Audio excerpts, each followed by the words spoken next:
naquela comissão, apresentei a proposta, só que depois da comissão especial ainda teria que passar pelo plenário. E como é que você faz para um projeto de lei ser votado na Câmara dos Deputados? Hoje eu sei por que tem aquela guerra para saber quem vai ser o presidente da Câmara. Porque para um projeto de lei ser votado no Brasil, tem que ter o acordo e a prerrogativa do presidente, que é pautar, normalmente ouvido o colégio de líderes, que são aqueles deputados que representam os seus respectivos partidos. Foi o que eu fiz. Comecei a trabalhar junto ao presidente para que a matéria pudesse ser votada, mas sabendo das dificuldades que teria. Aí o governo federal manda uma medida provisória que, em casos de relevância e urgência, pode fazer, ou seja, o governo federal pode legislar em alguns casos, quando é apresentada a relevância e urgência. E aí, nesses casos, a Câmara dos Deputados ela tem que se manifestar sobre o texto. Diferente de um projeto de lei que um deputado apresenta, que pode ficar 10, 20 anos sem ser avaliado pelo plenário da Casa, na medida provisória não. Existe prazo para chegar e existe prazo para sair, para ser votado. Senão, aquela medida provisória perde a sua eficácia. E aí eu fui indicado relator de uma medida provisória do governo muito positiva, que tratava da redução de risco de desastres. E o objetivo principal dessa medida provisória que tinha sido encaminhada pelo governo, basicamente era criar um cadastro nacional de municípios que fossem considerados mais vulneráveis, para que houvesse um foco das ações e da política de prevenção. Só que essa medida provisória do governo, que era boa, tinha apenas 6 artigos. Por favor, Dedé. Eu apresento uma proposta de um substitutivo a esse relatório, que tem 51 artigos. O que eu fiz? Peguei o Estatuto de Proteção Civil que tinha sido aprovado e coloquei lá, porque ele tinha que ser avaliado pelo plenário da Câmara dos Deputados necessariamente. O plenário não teria para onde fugir. E aí começou uma discussão sobre os 51 artigos, e a gente conseguiu a aprovação dos 51 apresentados. Pode passar. A gente conseguiu a aprovação de 31 artigos. Foi tudo que era necessário? Não. A gente avançou em relação aos 6 artigos iniciais? Com certeza. Poderia ter avançado mais? Sim. Mas como em nada na vida, né, e muito menos na política, existe a perfeição, eu não tenho dúvida que houve um avanço em relação ao que a gente tinha anteriormente. Por favor, Dedé. E aí, no dia 11 de abril de 2012, o Estatuto de Proteção Civil foi sancionado pela Presidência da República. Vou trazer aqui alguns pontos do Estatuto.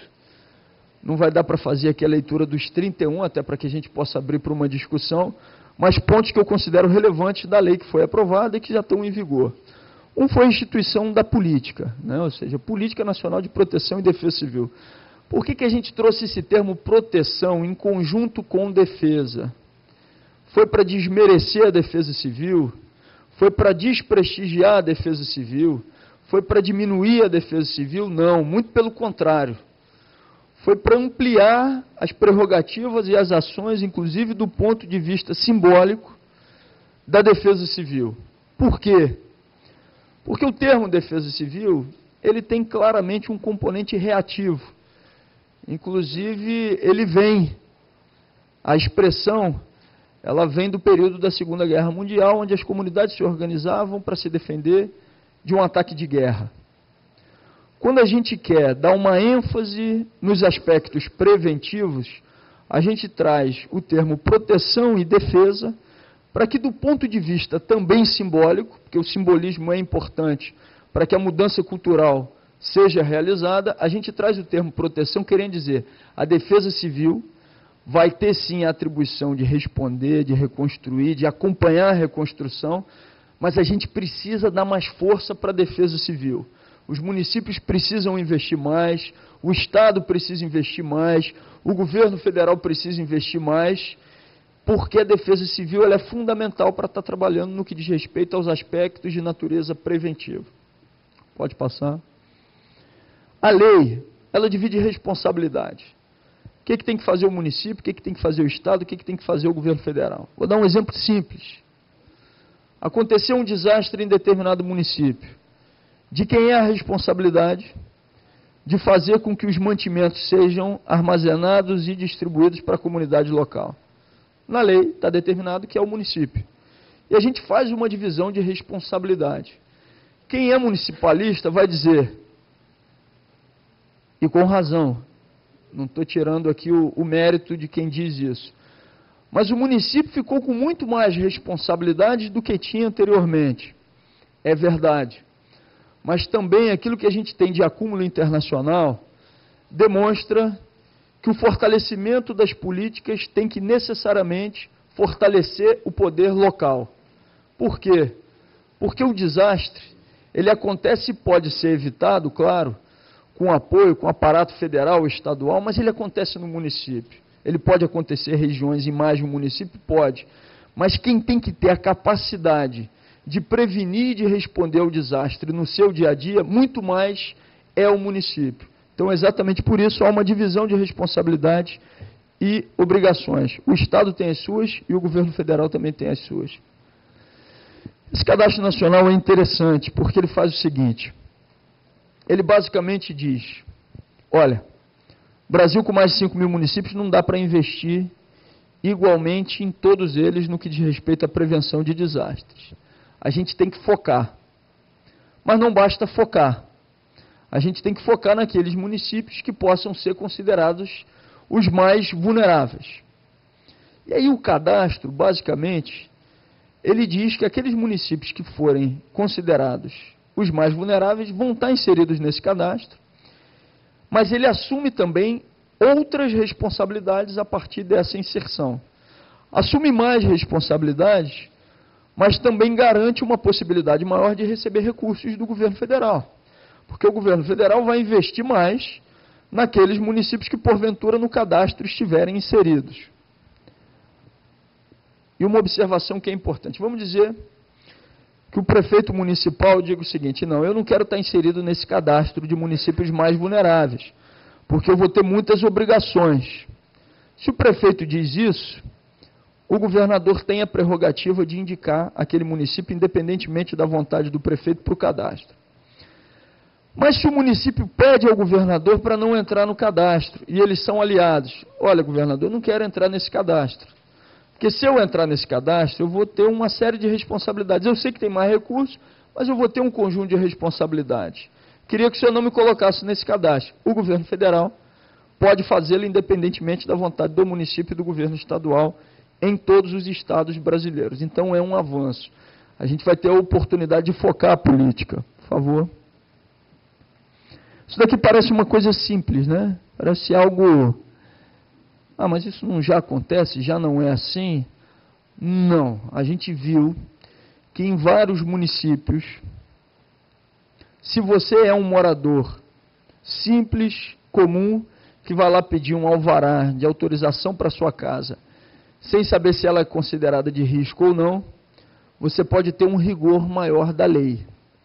Agora, em determinadas cidades, se você é um grande explorador imobiliário, se você é dono de uma grande construtora, você muitas vezes consegue a autorização e a liberação de alvará de construção, independentemente da avaliação se aquela área é considerada claramente de risco ou não. Então, o que está se colocando aqui é que para novas construções, aquelas áreas mapeadas e consideradas de risco não vão poder passar por esse processo que até então não tinha essa avaliação como está propondo a lei. Pode passar. Aqui é um avanço que eu considero fundamental. Não adianta a gente falar em prevenção, não adianta a gente falar em política de redução de dano, não adianta a gente falar em mudança cultural, se ela não passar necessariamente pelos bancos escolares. E aí, com uma alteração na Lei de Diretrizes e Bases da Educação, passa a ser obrigatório que tanto no ensino fundamental quanto no ensino médio, os currículos escolares passem a ter o tema prevenção e proteção civil. É um dos pontos que está garantido na lei que já foi aprovada. Serviço militar alternativo. essa pode parecer uma questão polêmica, mas tem a ver também exatamente com esse processo de construção de uma cultura preventiva. Hoje você tem um conjunto de jovens que fazem parte do chamado excesso de contingente. Jovens que querem servir, mas que não têm essa possibilidade. E não são poucos no Brasil. A lei dá simplesmente uma possibilidade, que é a seguinte: no momento em que você for se cadastrar, no momento em que você for servir no serviço militar obrigatório, você pode dar a indicação, se você é de uma área vulnerável, que você quer receber, através de um programa específico, um treinamento para aquelas áreas consideradas mais vulneráveis.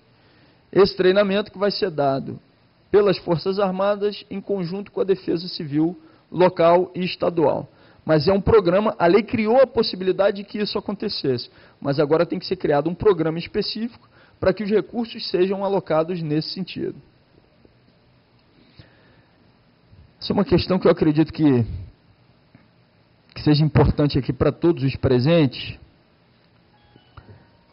Nos planos diretores do município, você passa a inserir nos artigos que estão colocados a redução de risco de desastres.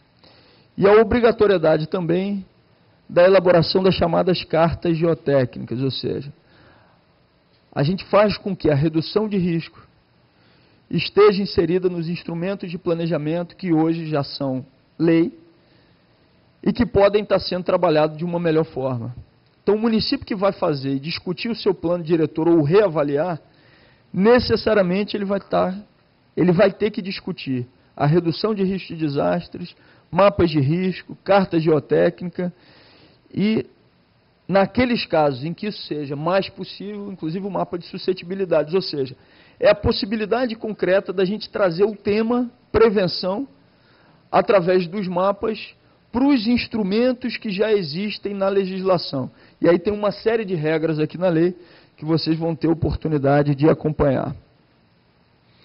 Plano de contingência municipal, que nada mais é que a preparação do município caso ocorra um desastre.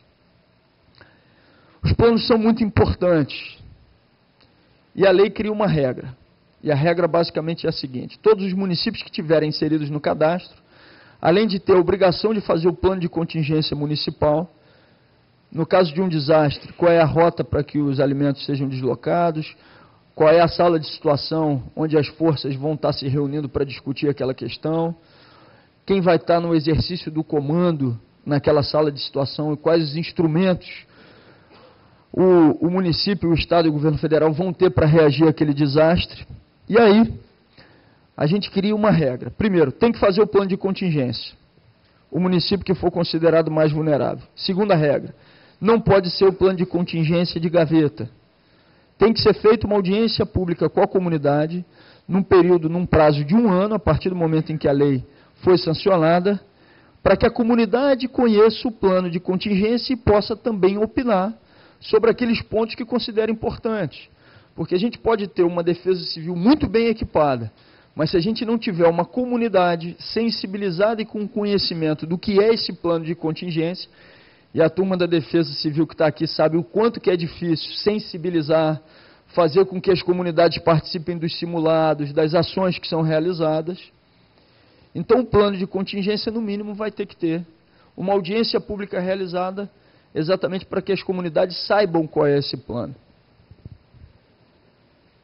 A gente botou uma priorização também, a gente ressaltou na lei, porque não adianta a gente falar em ocupação de uso de solo, redução de risco de desastre, sem falar em moradia em local seguro.